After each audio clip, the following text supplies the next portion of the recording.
I'm delighted to have you on the show this week because you offer some really interesting information that dates back many, many years and has been channeled through you in numerous different sources. So I guess first and foremost, Val, I'd like to ask you a little bit more about like who you think you are now and why you're doing the work that you're doing. And, you know, if you can elaborate a little bit more about who Andromeda Val is and how you get the information through Sai Baba, that would be really beneficial. Yeah, well, that's a lot, Hayden, all in one. I've been working at it for 37 years now, so I'm 87. But it all started actually as a calling. I was awakened one night, and I had this voice asking me to stand up. So I stood up, and I didn't know what it was about, but I wasn't worried at all because the voice was dignified. It was male, and I think part of me just absolutely trusted it. I didn't really know what was going on. Anyway, it said I could get back to bed. I got back into bed, and then it said, and I settled down wondering what was going on, and then it said again, stand up. So I stood up right again. I got out of bed, stood up, and I'm thinking, oh my goodness, what is going on? Because then it said I could get back into bed. In other words, it was a calling for the 3 times. This 3 times thing seems to be important when it's coming from other worlds, and it's like it's almost like an edict that something that you have agreed to do. I've come to understand, and so they said for the 3rd time, stand up, and said, "I'd like you to keep a pad and a pencil beside your bed, and from time to time you will be awakened to and given messages." Right. So this is a long time ago, and that's exactly how it's happened. Through family problems, I missed out on schooling. I had to leave quite early, although I always wanted to go to university, but I left at 14. And so I didn't feel as if I was very well educated. And yet from then until now, I've been asked to write books, which I never thought for 1 minute I'd be able to do. But they seem to, they're guided. I have this inner voice, and clairaudience, and I was gifted with that. And the whole thing happened after I had a near-death experience. And I think you find, Hayden, that a lot of people will say often, after such an experience, that their life changes completely, and I'm one of them, and so is my husband actually. So do you want me to keep on? Well, this near-death experience, I'm quite interested to find out a little bit more about that. What happened, and did you experience like a soul transfer? Yes, I did. Yes, I didn't understand straight away, but I knew I was very different. And my life had to change. And then 7 years later, I met my husband, who I was meant to, at another layer of consciousness in the world of stars, we had agreed to work together here on Earth. He was to help me, to assist me. So that's what happened. He's what I would call a soulmate, someone that's had many lives and together and shared. And so we've written a book about that. And he has an interesting background. He's English, Hayden. And yes, there is a book. It's called Star Lady. And there's quite a bit written from that about our lives together, which helped us to open up and to connect to excuse me, our raised consciousness and the bigger picture that exists with everyone, actually. It's just sitting there waiting for us, or waiting for everybody to actually open up and realise that as an earth body, we have a beginning, a middle and an end, but our light body is eternal, and it is guided by our soul consciousness, which is linked also with our oversoul, or our God self, if you like. Mm-hmm. Absolutely. That's a bit more complicated, but... Well, it's interesting because I can simplify that for a few people, actually, because in the colour mirrors system, we've actually got 2 bottles that demonstrate what the light body is. So just for people that don't fully understand it, that is the base chakra colors. So it's red Yeah. with coral. And then when we've cleared our survival issues, it goes clear. So that this is called the light body. Yes. So the light body is when we've cleared all of the fear and all of our survival, safety, security, what it is to be human, you know, all of that sort of dense physical energy that keeps us stuck in the third dimension. We actually become a light body, which is, you know, what I guess you're talking about. Yes. Yes, exactly.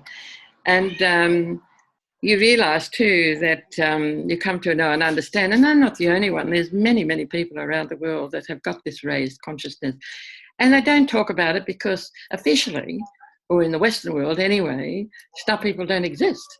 But we know very well that they do. And they're very real. And in fact, we're all star people. We've come from somewhere else. We've come into a body. We've been blessed with a soul, which is a bit like a microchip. And there's agreement about the sort of life that we're here and meant to do and meant to,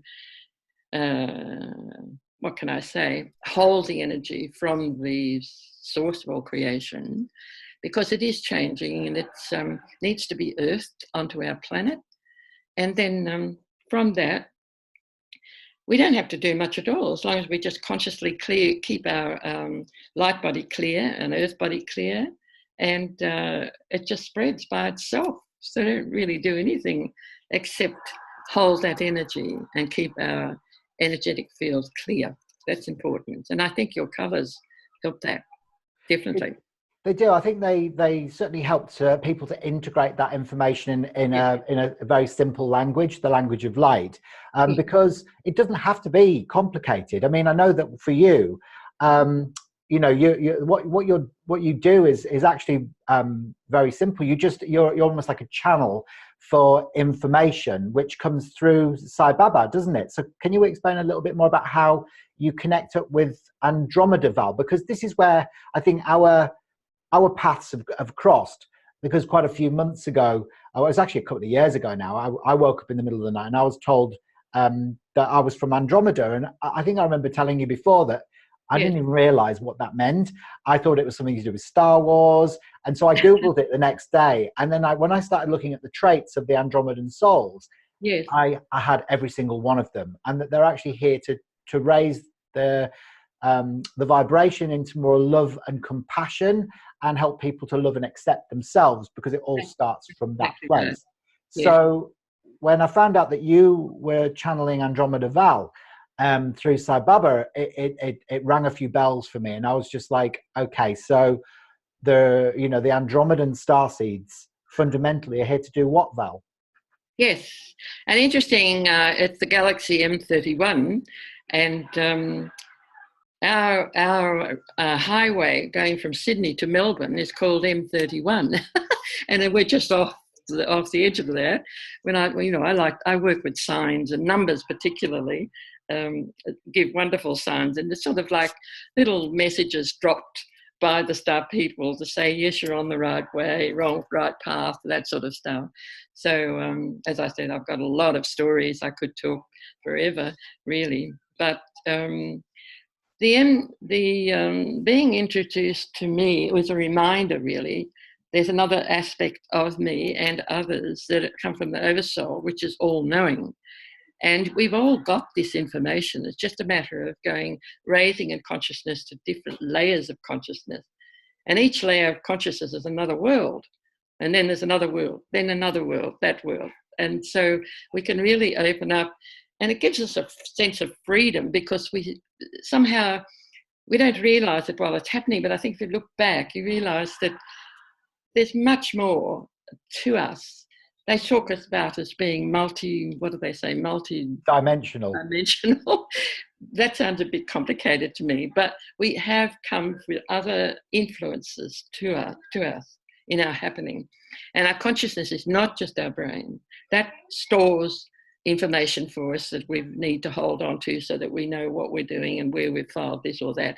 But ideas and thoughts come from another consciousness that's within us, which is our soul consciousness. And that's our passport to come here onto this planet. Everybody has a soul. Every human being has a soul. And so we can actually tap into that. And it's not that difficult. It's a matter of intent And these colors that you have are energy, vibration, and frequency. All that helps to open the door, which is in the heart, because it's the consciousness that comes straight into, from the soul, straight into the heart. It bypasses the brain. So when you work, you actually ask the brain to just close its door, you know, like a computer, close the lid, just lay quietly, go to sleep, and then connect to our soul consciousness. And that'll give you everything that you need to know and understand at any time. When you really get a bit lost sometimes, it's a difficult place to live here on this planet. You asked about Andromeda, and they tell us that they actually created this planet in the first place. And this is now, they're coming to here to tell us, because we're ready to receive information from them, because everyone on this earth is raising in consciousness. There's been new energy starting to be released for quite a while now.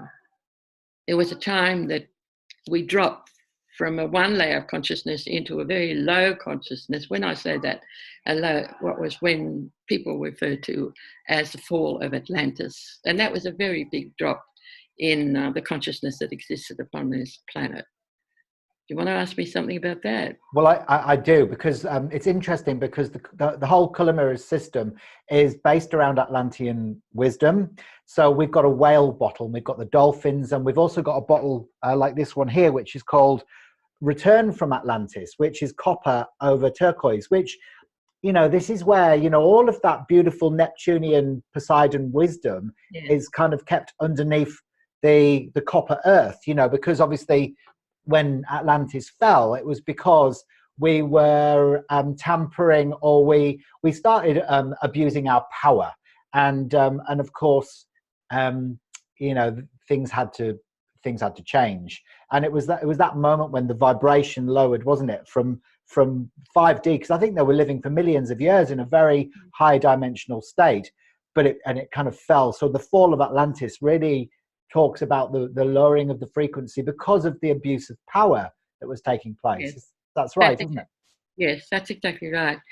However, there's a lot of things were lost and buried because it was such an, what can I say, such a huge change that took about on the planet. There were volcanoes going off and earthquakes and things, the seas coming in where they've never come before, and the earth rising where they've never come before out of water. And so there was everything all mixed up. And there is quite a few people that have been given the information, and they've written about it, recorded it.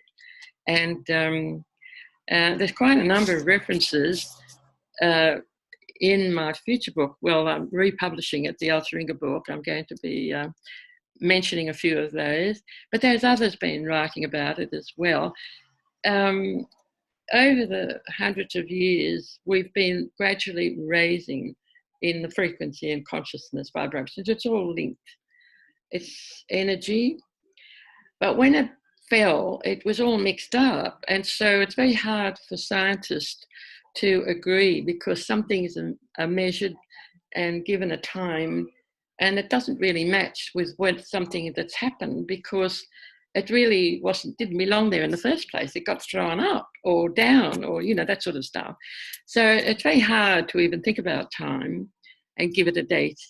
There's a lot of disagreement amongst scientists anyway, but there's a knowing that something happened, that there's a big, big change that took place. And it would have been around 12,800 years ago, which isn't very long in evolutionary times of Earth.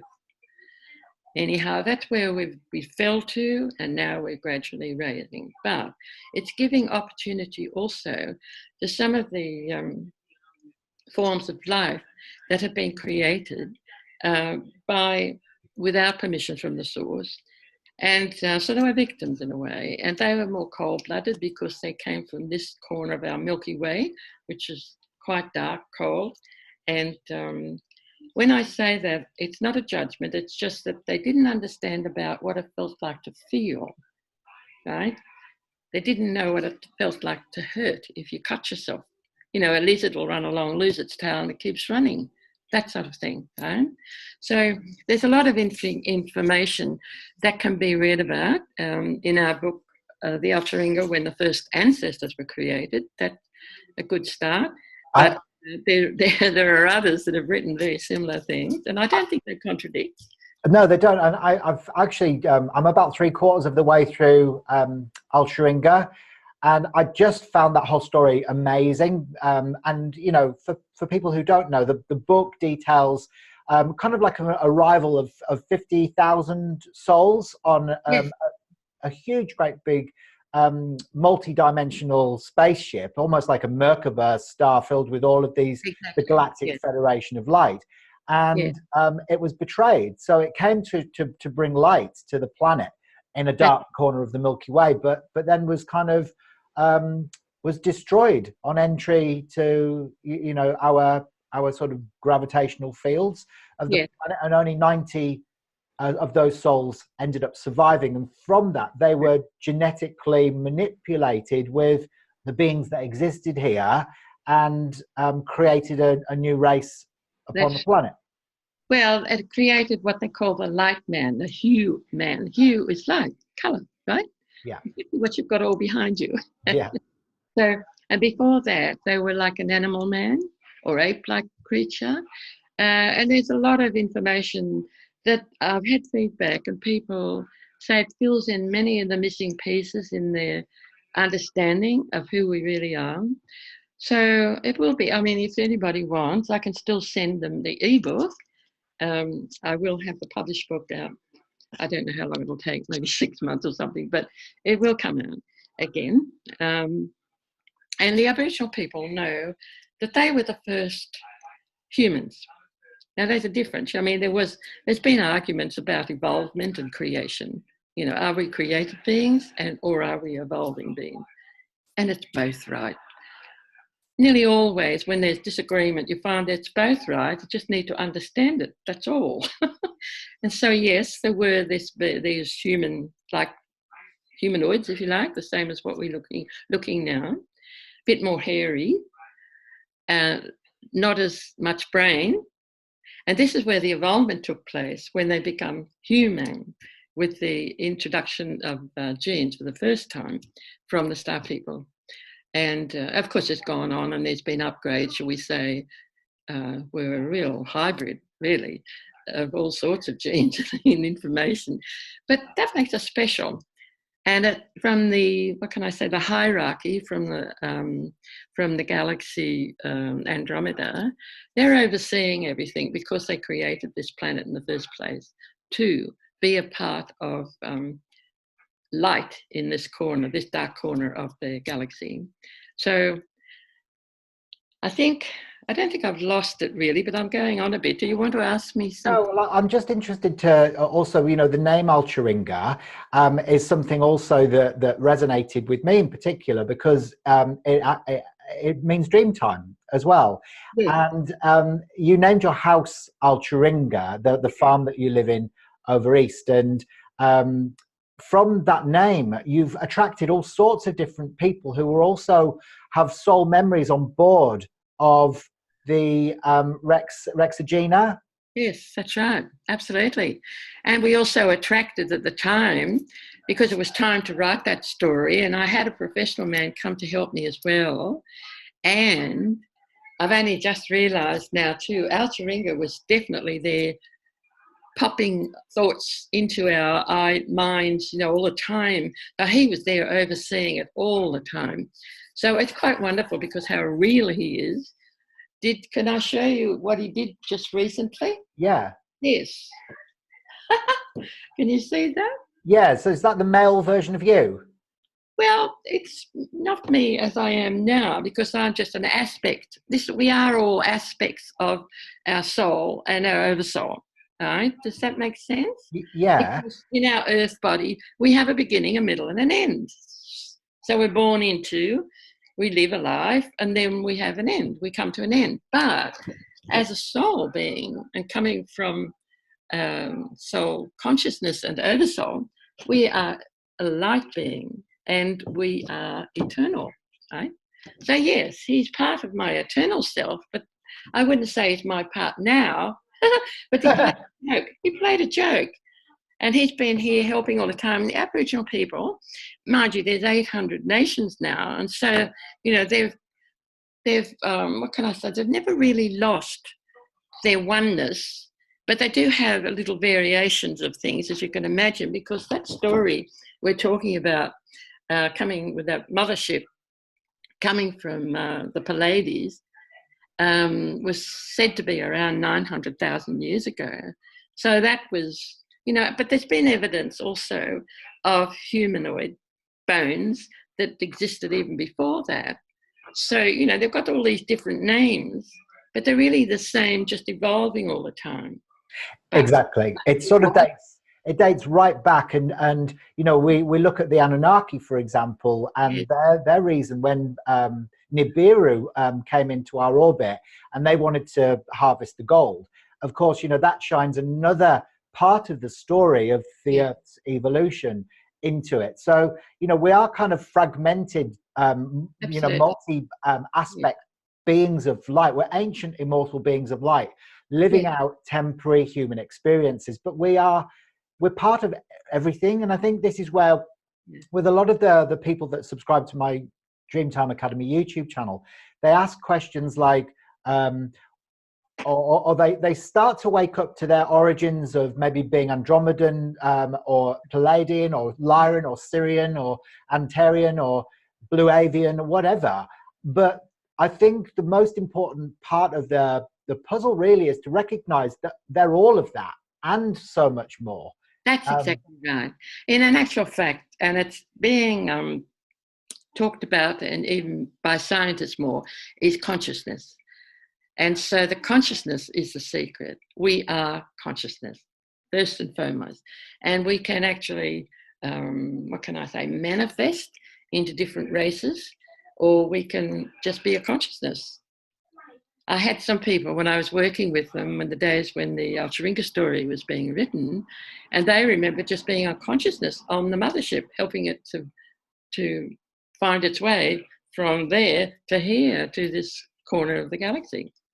It's quite extraordinary, really, but I think people can relate to consciousness, and that's why we talk about cosmic consciousness. That's what we're talking about, actually, to connecting to our oversoul, which is, you could say, God consciousness. Some people feel funny about the word God, so we can call it creator consciousness.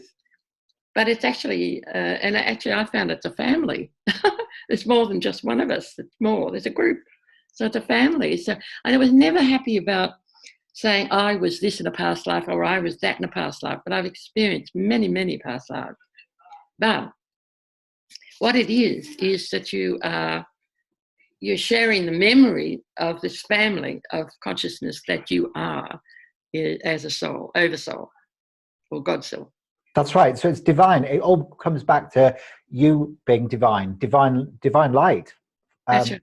Yes. And experiencing, and then taking that back to the information source for the expansion of the universe, because it is expanding. Now, I've got some other questions that I wanted to go through with you as well. You touched upon the two soulmates, and Alcheringa and the Star Lady and the Book of Love. Now, the books that you've put together, the Star Lady, is going to be a culmination, isn't it, of all of the books that you've written before? Yes, it's they asked me upstairs, if you don't mind me saying upstairs, meaning the hierarchy. They say I work with the highest order, but that's the highest order that can be understood at this layer of consciousness here on Earth. That's what they mean. So I'm coming from that place, and it's quite an honor, actually, because Sai Baba is here with me with this ring. When he said, when you look in there, I will be there. And now he's also sharing the energy, which is a raised consciousness. Now I've gone off from what you were talking about. I'm sorry about that. That's all right. It's okay for that to happen, Val. The ring, I think, is an important aspect, because that was a manifestation ring that materialized specifically to help you with your channelings, wasn't it? Absolutely, yes, absolutely. And I'm called a Galactic Channeller.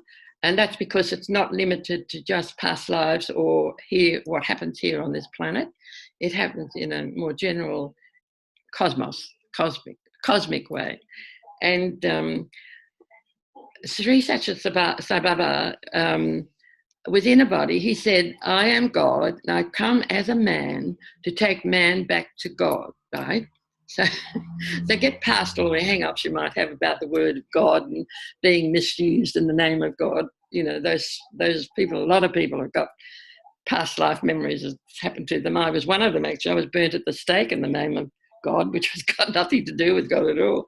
But anyway, it's all...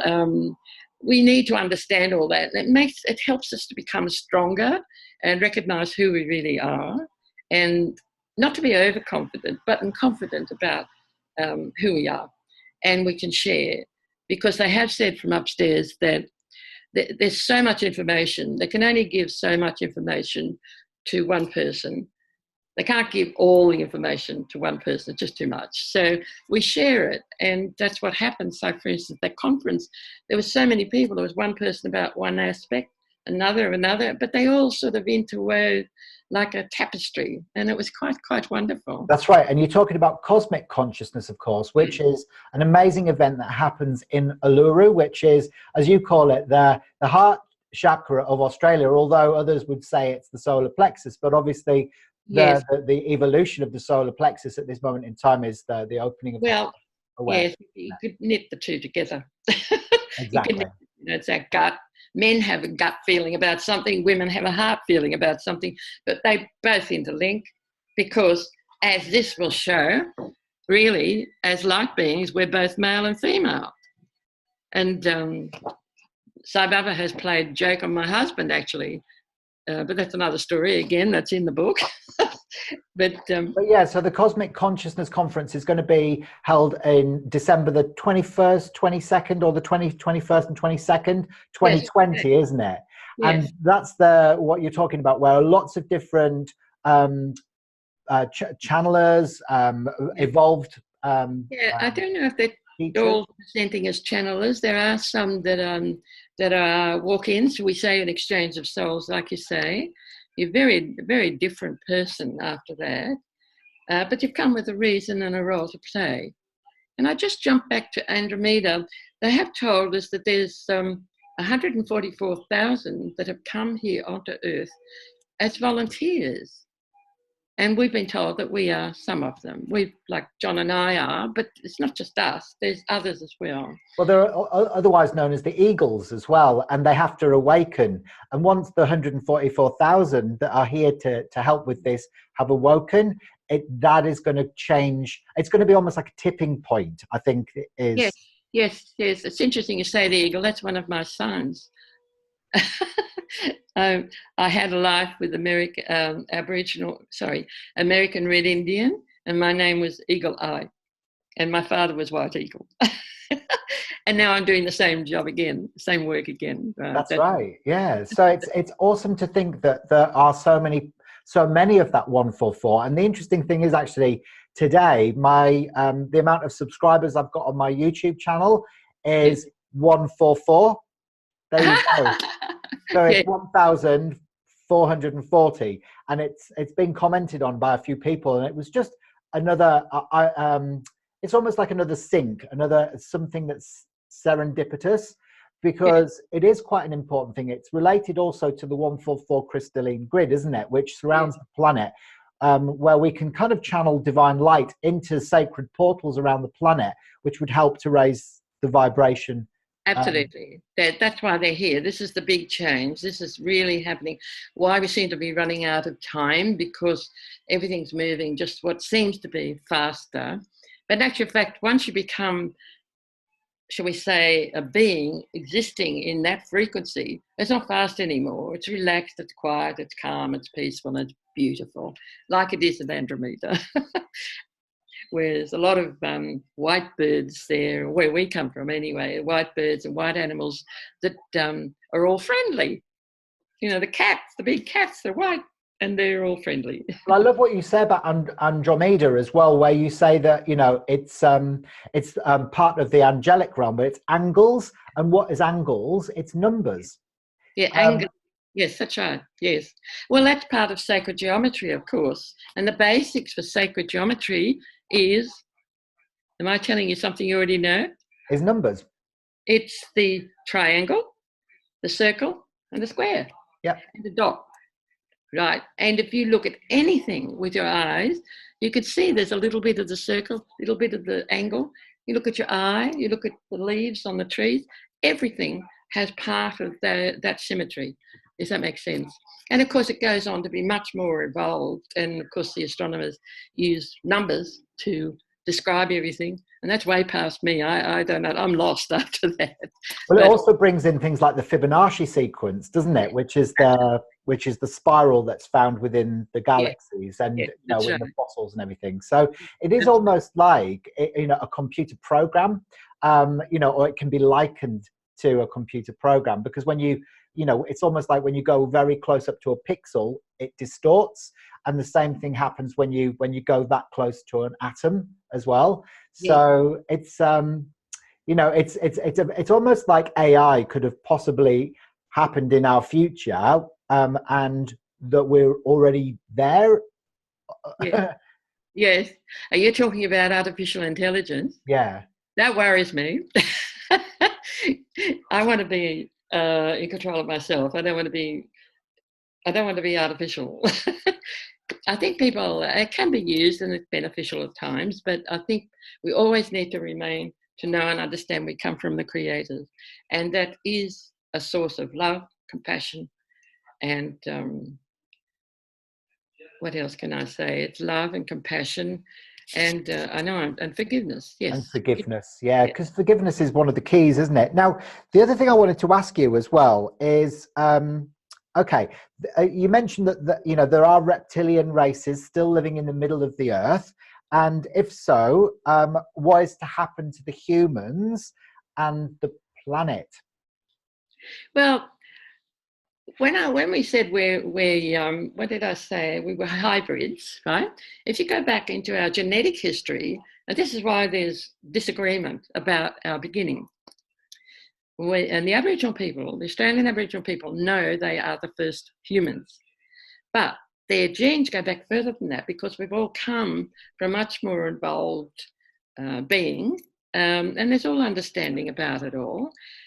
So you say reptilians, the medical rules will say that the base of our spine is reptilian, and then it's mammalian, right? Then it's human, and they talk about what do they call it? Confused. They don't even know what some of the genes are for, but that's from the Star Wars, because they haven't got anything to measure it against yet. But they will. They will. We're getting to a place now that the Star people, in fact, this race that we've come from the Andromeda, the Adonis race, it has been created so that it's very human-like, so that they can communicate with humans.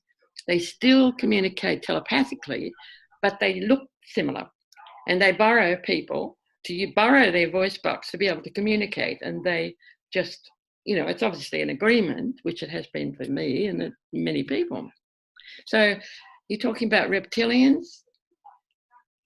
They're feeling people. The more they live a life here amongst other people that are feeling, they are able to absorb that and understand it and learn about it, deal with it, all that type of thing.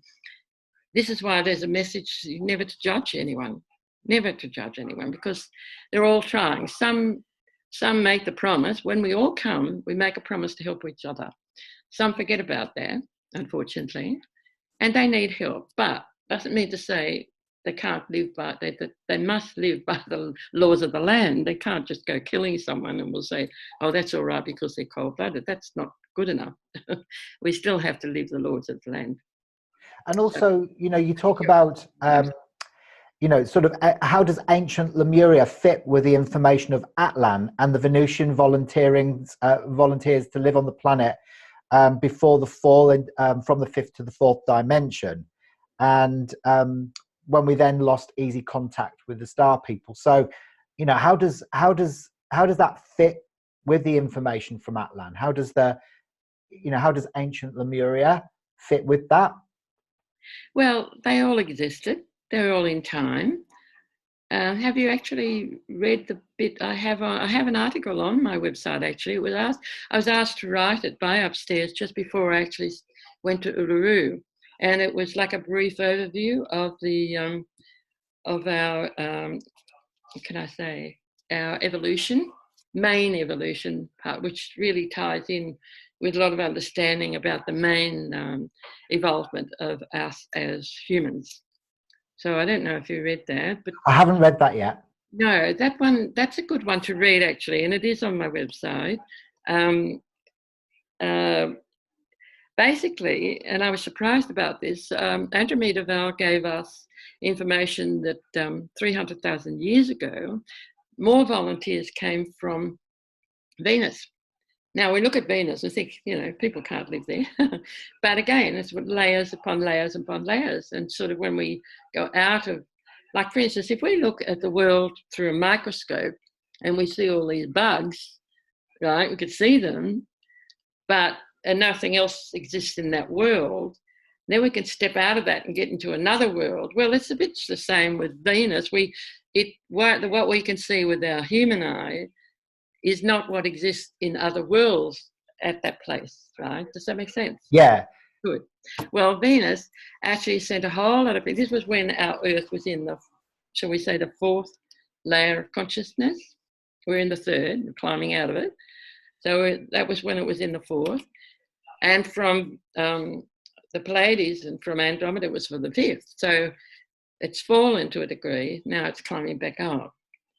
And so I think I've lost what we were saying then. We're just talking about Venus. 300,000 people have come. Sorry, that's not right. People have come as volunteers 300,000 years ago. They started coming, and it was all an agreement, and they were meant to hold the light and help the evolvement of every life form here on this planet. It was all part of an agreement. But there's actually been records of saying how some of them mated with the humans, right? Even though they weren't supposed to. And the only reason they weren't supposed to is because they were of evolved consciousness. And if they mated with the lower cold-blooded beings, that would pull them down instead of being there to lift it up. That was a bit like it is, you know. So this talk about the Adam and Eve and the apple, and so blame the women, why not, you know, get out of that one. And so it actually did help to lower the cosmic consciousness within them. So it actually was I was told it was actually the beginning also, forgetting about when they mated, but when they first came, they were actually the cosmic origins of the Jewish race and the other races like them, very gifted people, you know, very clever, and often the scientists, that sort of thing. So there's been a lot of involvement on this planet, and we need to look at that, not judge it, but understand it so that we know and understand why there's all these differences. Yeah. But we've all come with one thing in mind, and that's to help each other, right? And we can change. That's right. No, that's really good. And of course, that's what the foundations are for the new golden age of Aquarius that we're moving into. Absolutely, yes. And so that's wonderful. So, you know, I guess that, you know, when you look at this, when we summarize this conversation, what we can see really is that the fact that there is no accident, everything is perfect, everything is kind of evolving as it should, you know, from the Fall of Atlantis to the Reptilians living in the inner earth to the Lemurian awareness in the center of the earth to the Venusians and everything that went on there with Alcheringa and the Anunnaki. Everything is perfect. Nothing is out of cosmic order. And the more we can learn to accept that, offer forgiveness to our past, present, and future selves, the easier it's going to be for us to be able to fall in alignment with our divine soul contracts and finding a peace for everyone. Absolutely. So no, it's beautiful. It's beautiful, you know, what you're saying. And I guess that the last thing I'd kind of like to just cover off before you go, Val, is I don't know how easy it is for you to be able to get in contact with Andromeda Val, but is that something that you could maybe see if she has some sort of message for the people who are watching this? Well, I see what you're saying. She actually introduced herself and appeared beside my bed, right? So she awakened me about 3 o'clock in the morning, I suppose it was, and she was in a hologram of light, and she looked very human and about 7 foot tall. I mean, that was a bit of a shock. There was this woman, huge woman, standing beside my bed. But she was very excited and happy. I won't say excited, not quite right, but happy, really joyful, right, to make the connection because we are related. And that's another story again, but they have written about it in the Star Lady book. That's upgraded quite a bit of the information I've already been given over the years. And that's another thing too, that all the dots seem to have come together, and that's why they wanted me to write it so that it's my tome.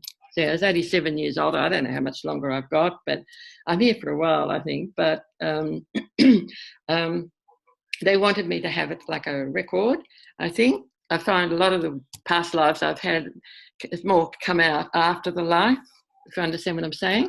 So, but they're still around upstairs, up the wheels. It's easier for the world upstairs to contact us and know what's going on than it is for us to understand and receive and connect to them. But that's happening more and more. So you're asking me if Andromeda Val is, she's got a message. Do you know, I'd like to challenge people to actually connect to their heart, their intuition, because that's the work I do.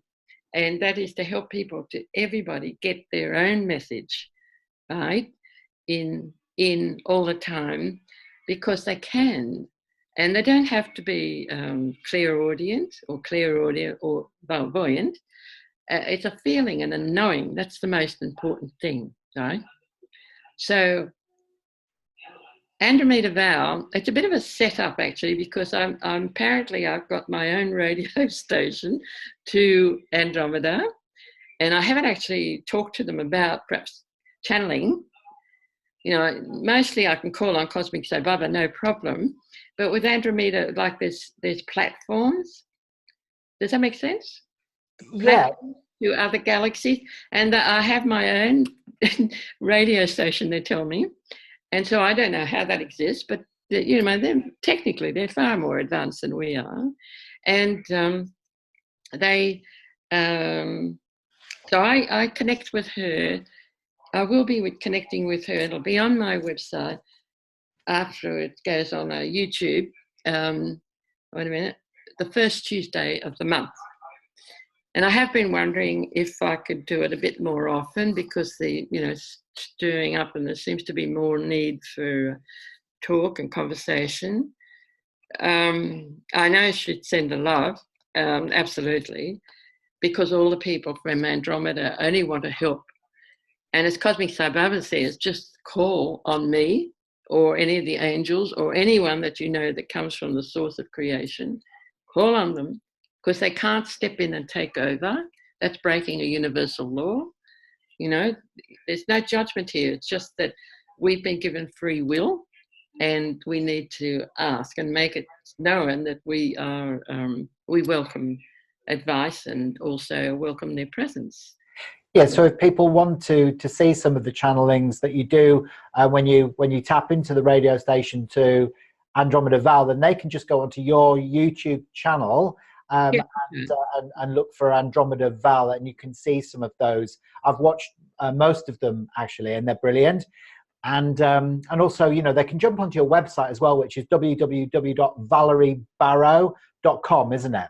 That's right. Yes. Yeah. Yes. So I'll put the details of your website underneath with some graphics, so people can know where they can see more information from you and follow you as you move forward, Val. And certainly, you know, they could get to see you if they attend the Cosmic Consciousness event this year at Uluru as well. Oh, yes. Well, we always hope. I mean, we did hope that she was going to turn up on stage, because we asked.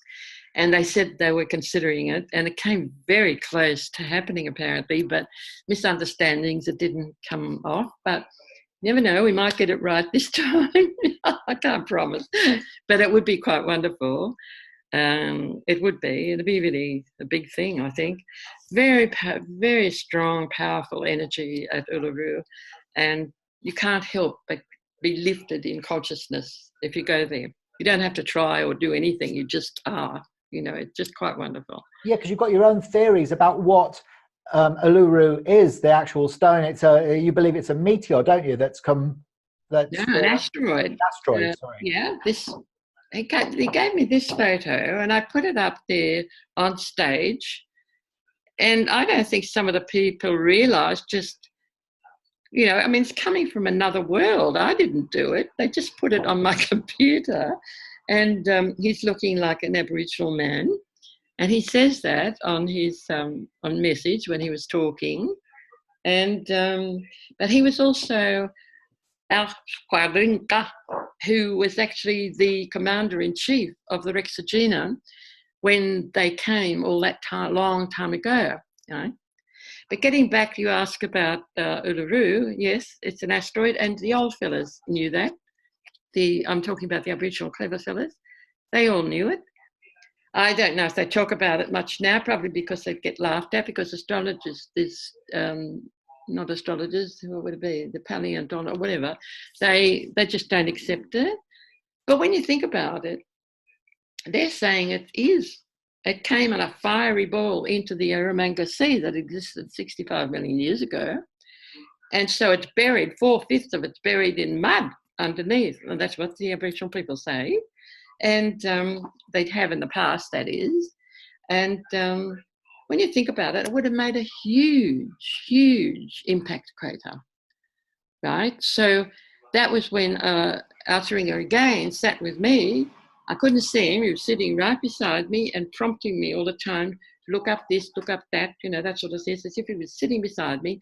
And I wrote the article called The Story of Uluru and Its Impact Crater. Now, you can search that, and it's on my website also. And I was quite proud of it because it's sort of quite scientific. It's clues for the scientists if they don't like to look at it. To start with, there were dinosaur beings there before the Alcheringa came in, Uluru asteroid came in. So if they were there and they were to kill them, they didn't want to do this, but they had to because they were destroying the atmosphere. And then it was filled with, the bones were, some of them are there, filled with opal. Now, how did that happen?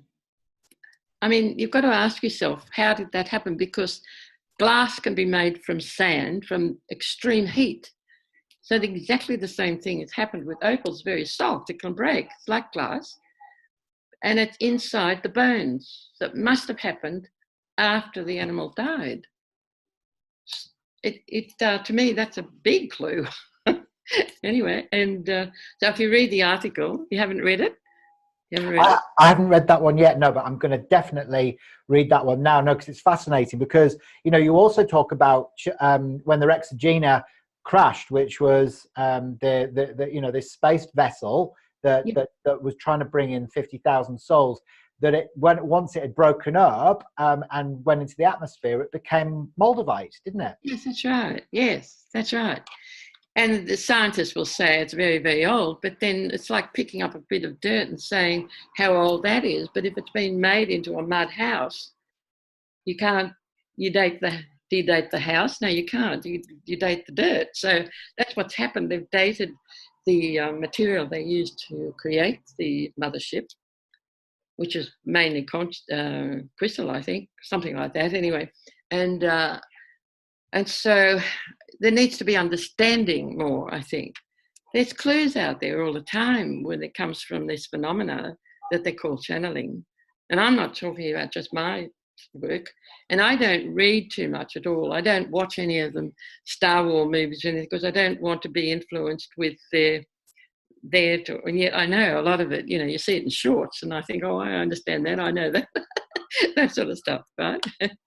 Yeah. I want to be clear channel. I totally understand. It reminds me, you know, like when I I was in bed and they told me that I was from Andromeda, I straight away was like, well, what is that? Is that to do with Star Wars? And I was, because I've never really been into sci-fi movies or anything like that myself, but it just sounded like something that would be on a movie, like a sci-fi movie or something. Yes. So it was interesting how that information came through. And you're right, everybody has access to be able to receive this information if they just go in and they go into the realm of their heart. There's a great book by Junvalo Melchizedek, and talks about living in the heart. And I find that is a very inspirational book, because there's almost like another universe that exists within our heart center. Absolutely, yes. Yes, the microcosm is the same as the macrocosm. That's what they say. Mm-hmm. As above, so below. Yes, that's right. Well, look, thank you so much again for your time and wisdom today with us, Valerie. I'm so inspired by the work that you're doing on the planet, and it's great to know that there's such a wise elder from Andromeda here to support the work that I do as well. And hopefully, I'll get to see you in December at Cosmic Consciousness event. Oh, that would be lovely. Yes. Do a talk. Who knows? Well, actually, I'm 88 because my birthday's just before that, and AA means quite a bit to me, actually. So, who knows? It might be the cycle that everybody goes through. Anyway, we won't say yay or nay, but we pray. Yes, you're a poet and you don't know it.